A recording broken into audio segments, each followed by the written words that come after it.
Welcome to this video that belongs to Lesson 1 of Module 4.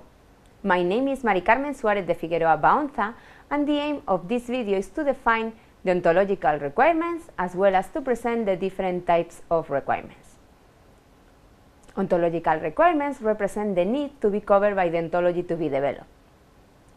One way to represent these requirements are the so-called competency questions. These are the questions that the developed ontology must be able to respond.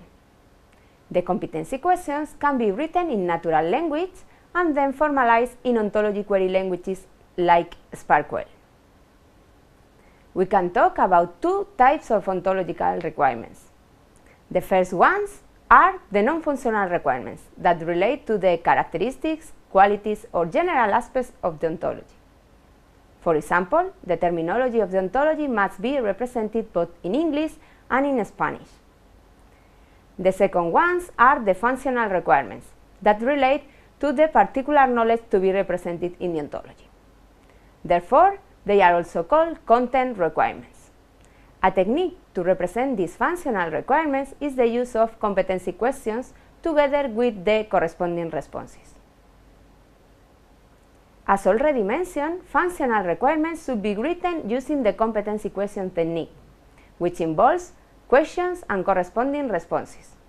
For example, where can be located a temperature sensor would be a competency question, and a temperature sensor can be located either in a mobile or in a street furniture would be the corresponding response.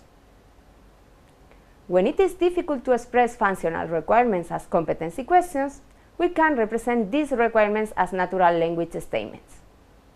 These statements are also called general characteristics. For example, a microphone is characterized by frequency response, output impedance, sensitivity, wave, and type. Then, these general characteristics must be transformed into competency questions with the corresponding response. For example, what are the characteristics of a microphone?